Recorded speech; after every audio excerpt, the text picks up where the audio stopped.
Well, welcome back to Exhaust Sports Auto. My name is Kevin, and you are here to witness the 2020 Cadillac CT5 Sedan. It is the premium luxury trim model, the one that we're looking at today with the four-cylinder engine, turbo 4 that is. And who do we have to thank for this wonderful little opportunity? Well, it is none other than Hendrick Cadillac of Southpoint. So huge shout out to them for letting us check out this vehicle. So if you're interested in this particular model or any other Cadillac, I will leave their information down in the description box below. So with that established, let us go ahead and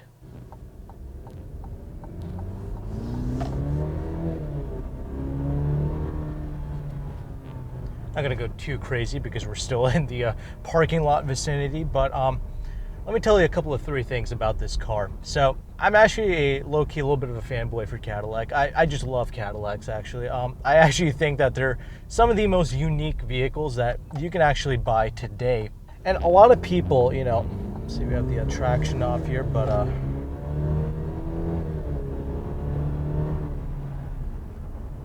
okay, all right, well, we'll get to that in a bit. But like I was saying, a lot of people say that Cadillac's fallen off, or, you know, like, what's wrong with them? Like, what are they doing? I don't really understand where all those questions and stuff stem from, because Cadillac has always been killing it with the ATS and CTS. It is consistently, you know, people have always been saying that they are like above BMW driving dynamics, actually. So I'm actually very shocked that people are not really, you know, buying into the whole Cadillac thing. Actually, before I was going to go get my BMW 440i, true story, I was actually really looking into a CT6 twin turbo, but it didn't really work out because it's a little bit out of my price range, but I actually really wanted that car. But anyway, this isn't about that. This is about the CT5, the new one. It essentially replaces the ATS and the CTS. There will be a CT4 coming out later on, but we'll worry about that when it does come out. But this, like I mentioned, it is the four-cylinder, 10-speed automatic. I'm not gonna lie, it's not the fastest thing in the world. I'm really anxious for that twin turbo V6. I really feel like that one, that's like kind of the one. But this four-cylinder, right? It's smooth, it's progressive. It's got about 237 horsepower and about 258 pounds-feet of torque, but you also have to keep in mind this also comes with the all-wheel drive system. This particular one anyway. This thing weighs about 3,600 pounds. I'm assuming around 3,800 with this all-wheel drive setup. The main thing about this is it's a rear-wheel drive platform vehicle. It is essentially the Alpha 2 platform. So basically a four-door Camaro, to be honest with you. And so was the ATS and the CTS, and those vehicles also drove amazing, but nobody cared about it.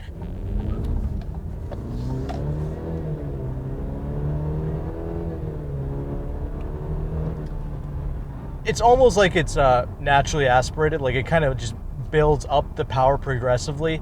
But, you know, compared to something like a 328i that I've actually driven, it's not quite like that, but it is, like I was saying, because it's that four-door Camaro, essentially, it's super structured to drive. It is a very planted vehicle, and that all-wheel drive system obviously just aids in that. It does only utilize a strut-based suspension up front and a multi-link in the rear, which that's great, but again, it's based off that Camaro, and it has a lot of that solid driving characteristics that made me just fall in love with that car. The Camaro is actually one of my most favorite sports cars, actually. The steering rack is actually just well weighted, actually, for what this is. It's a very natural steering rack. It doesn't feel absolutely ridiculous to pilot. I will, however, say it does kind of have like that cooped up feel to it. It's not super difficult to drive or anything, but like the side mirror is a little bit smaller, so is the rear window, I guess. It's still like very easy to place on the road, but you do kind of have this feel that is a little bit cooped up. However, there's a lot of space in here at the same time. It's a very interesting thing that they've been able to pull off with this vehicle, and I really appreciate that. You know, this thing is running on some 19-inch wheels, actually. It is sitting on 245 squared setup tires, some Michelin touring tires, actually. I have to say this vehicle is not only extremely comfortable, but it is actually really quiet in here. That's actually a characteristic that I find with many Cadillacs. Even though they're kind of like this sporty-ish vehicle now, they actually still feel really comfortable like a Cadillac should. And there is like really hardly any tire noise or really any wind noise that even comes through, and that is extremely impressive, actually. Brakes are nice and progressive. They don't feel ridiculous in any way. Excellent turn-in. Yeah, you know, for city driving, this four-cylinder is fine, but it's not going to have like that you know, thrust that you might want out of a sportier sedan, but it still feels nice. It's a nice luxury car. It's doing the luxury car thing extremely well. It is the luxury trim, of course. And kind of like I was mentioning at the beginning, this vehicle, it actually does replace ATS and CTS. So I was actually in the back seat of a CTS, and I actually did not find a lot of room back there in that particular vehicle. It's about 194 inches long, so I believe it's a little bit longer than CTS, and the wheelbase has grown. There's actually a ton of space back there for me. I'm about 5'11". With my seat setting at 5'11" in the front, I can easily stretch out back there. It is a lot of space actually for what this is. A lot of toe room underneath the seat. That really helps out as well. That's one of the biggest advantages that this particular vehicle has over like the 3 Series, like the Audi A5, C-Class Mercedes, stuff like that. There is so much more space in this vehicle, and I'll get to that in a bit. You're going to have a much more stable ride at high speeds, and that's one of the main benefits that you're going to get with this longer wheelbase car. Now, like I mentioned, a CT4 is coming out as a shorter wheelbase car, but this is just really nice, and that extra wheelbase just helps it ride a little bit better as well, even with these 19-inch wheels, so that is a huge plus. Yeah, dude, overall, the on-road dynamics of this car, I really appreciate it, actually. It feels like a well-polished vehicle, a good handling car. One last thing I forgot to talk about was the 10-speed automatic transmission, right? So how does that thing perform? Well, I was driving in automatic mode this entire time, and you know, it was pretty seamless for the most part. I was really curious about that 10-speed automatic. It does seamlessly shift like really well, actually, so I'm really impressed with that. There's no real like turbo lag either. It's actually like pretty immediate, actually, so that's all very good. You have a lot of confidence, you know, that this thing is actually going to move when you need it to. There's no real turbo lag. The transmission is smart enough to downshift. It's not afraid of doing any of that stuff. But real quick, let me use this paddle shifters here. Downshifts pretty well. Holds the gears, holds the revs, so that is pretty awesome.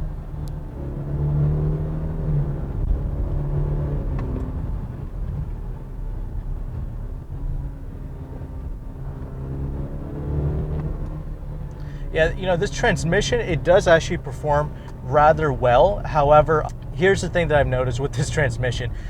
The transmission performance is excellent, but these paddles, you know, it's kind of a shame because there's no real like tactile feedback. I actually drove the XT6 Cadillac at the same dealership, and it had like these nice like metal paddles to it. It just felt really awesome, but this one doesn't have that. It has like this kind of plastic paddle. I hope they change that when you move up in trim, or like you get the sport trim or something like that. That would be nice to see. But yes, I'm actually a huge fan of this 10-speed transmission. I'm assuming it's a similar type that you're going to see in the Camaro as well. So yeah, nice little automatic transmission there. I'm sure it'll help out with the fuel economy. Now onto this interior a little bit here. So like most new Cadillacs I've been in, they're built really nice and solid, actually. It literally only has like 26 miles on the clock. So yes, it just came off the truck essentially. So I can't really speak on how it's going to age. However, right now, as of right now, it is a nice, solid feeling vehicle.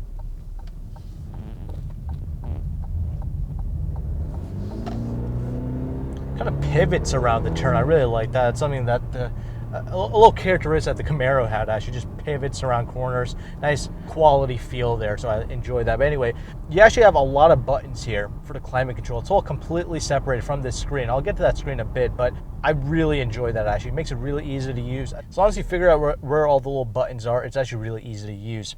You have every single safety feature imaginable, of course. You have heated and cooled everything. All the seats are heated and cooled. The steering wheel as well is also heated. You have this heads-up display, which is actually pretty nice. It's almost like the Corvette type, where it kind of has like that little, you know, RPM gauge thing going on there. So I do like that. And there's like this one-touch thing. You kind of like move it out of the way. If you find the heads-up display to be a little bit distracting, you kind of move that out of the way. So I actually really enjoy that.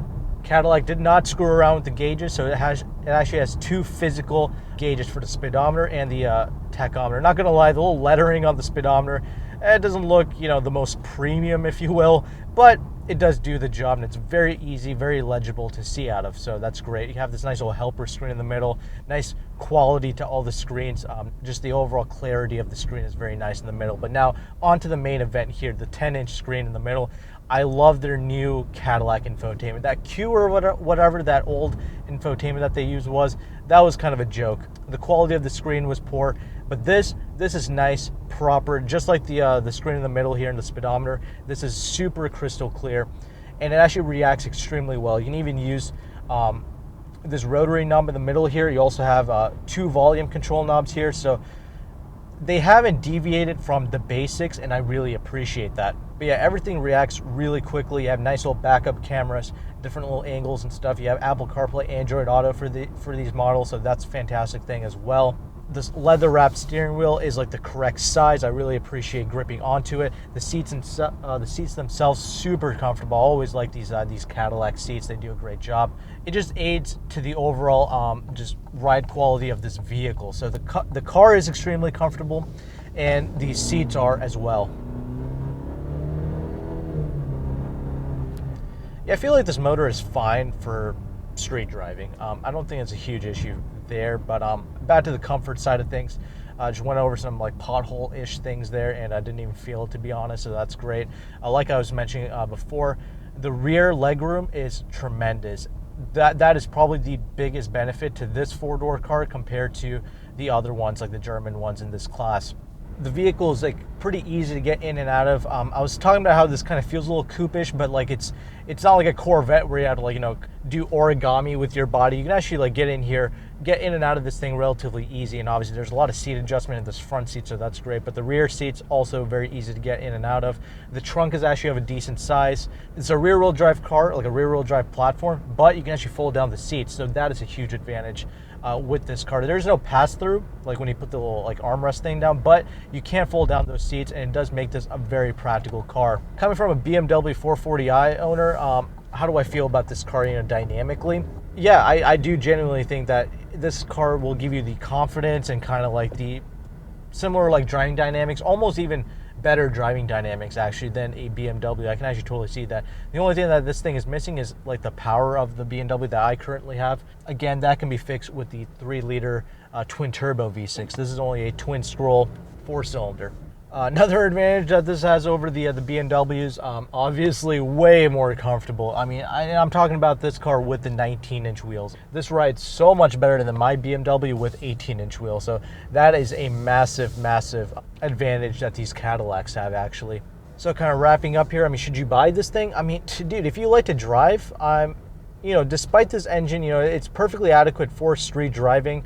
However, if you need more power, it's available to you. But I think the main thing with this car is just the confidence that you're going to have piloting this thing. It is at and above German car level. So it's different. You know, I love the looks of this thing. It has like a certain swagger to it that none of the German cars can actually offer, or the Japanese vehicle. So I appreciate those aspects, but mainly just get in it and drive it. I think that is the main thing with this vehicle. I think the highlight of this car is just the smoothness of it, the ride quality, and just that very dynamic feel. The way it just pivots around turns, it is pretty impressive. And now at least Cadillac has a legitimate infotainment screen.